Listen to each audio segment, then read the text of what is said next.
Selanjutnya saya akan membahas tentang sistem urinaria. Saya akan menjelaskan apa-apa saja anatomi dalam sistem urinaria tersebut. Terdapat sepasang ginjal, lalu ada ureter, lalu ada kandung kemih atau nama anatominya biasa disebut dengan vesika urinaria, lalu ada uretra. Nah, saya akan menjelaskan dari ginjal yang di sini. Jadi ini memiliki jumlah 2 buah yang berbentuk seperti kacang, lalu terletak di kedua sisi kolumna vertebralis antara vertebrata toraks 12 sampai dengan lumbal kedua. Lalu, bagian atas ginjal itu juga terlindungi oleh kosta 11 dan juga kosta 12. Baru retroperitoneal atau di belakang peritoneum. Longitudinal ginjal juga memperlihatkan 2 daerah berbeda, yaitu ada korteks dan medula.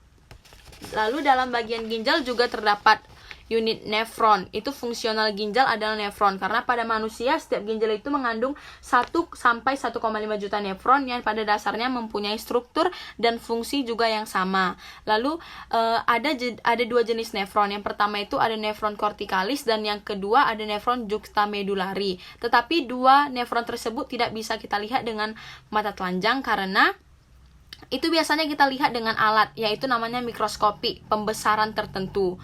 Baru nefron terdiri dari glomerulus. Glomerulus ini jaringan kapiler bola yang berfungsi tempat filtrasi sebagian air dan zat yang terlalur dari darah yang melewatinya. Lalu ada kapsul Bowman.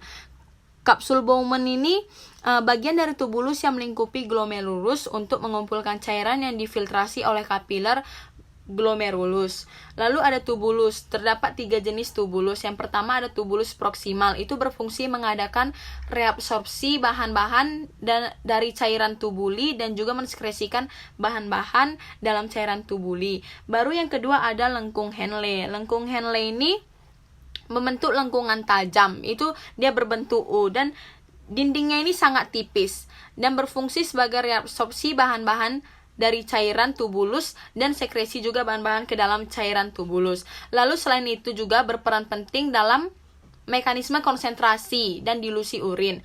Lalu yang di sini ada ini tubulus distal. Tubulus distal ini mempunyai fungsi dalam reabsorpsi dan sekresi zat-zat tertentu. Lalu yang keempat ini ada tubulus pengumpul. Atau yang disebut juga dengan ductus collectivus, yaitu duktus pengumpulan menerima cairan dari 8 nefron yang berlainan terbenam ke dalam medula untuk mengosongkan cairan isinya atau urin ke dalam pelvis ginjal. Nah, lalu ginjal ini juga memiliki fungsi. Saya akan memberitahukan beberapa fungsi ginjal. Yang pertama itu dia pengeluaran zat sisa organik dan juga racun. Lalu yang kedua sebagai pengaturan keseimbangan air dan elektrolit atau yang disebut juga homeostatis. Yang ketiga itu sebagai fungsi pengaturan keseimbangan asam basa.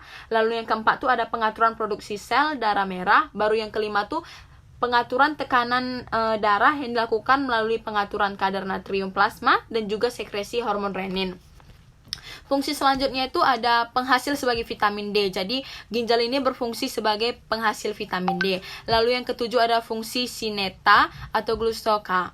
Lalu yang selanjutnya itu ada ureter. Ureter ini berotot sempit yang terbentang dari ginjal sampai ke vesika urinaria atau disebut juga dengan kandung kemih. Saluran yang panjangnya 10 sampai 12 inci atau 25 hingga 30 cm.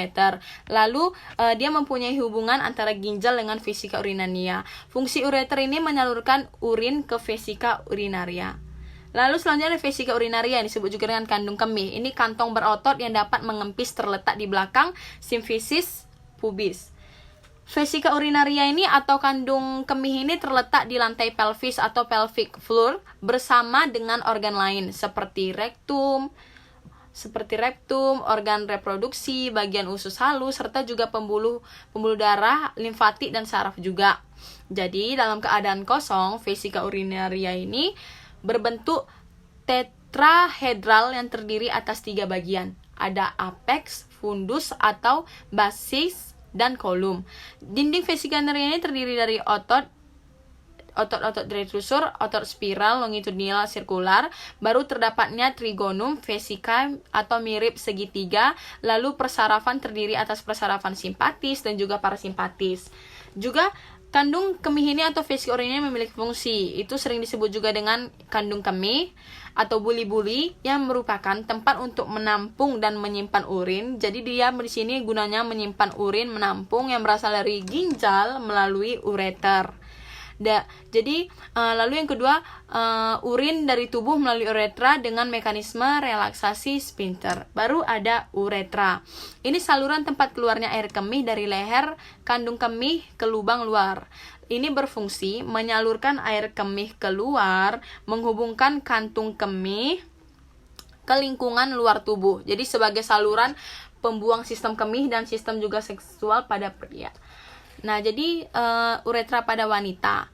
Uretra pada wanita itu memiliki panjang sekitar 2,5 sampai 4 cm dan terletak di antara klitoris dan pintu vagina. Lebih berisiko terkena infeksi kantung kemih atau sistitis dan infeksi saluran kemih. Lalu ada uretra pada pria. Uretra pada pria itu panjang sekitar 20 cm dan berakhir pada akhir penis. Sekian penjelasan saya tentang sistem urinaria dan nefron yang ada dalam ginjal. Selanjutnya akan dijelaskan oleh saudara Fauzan.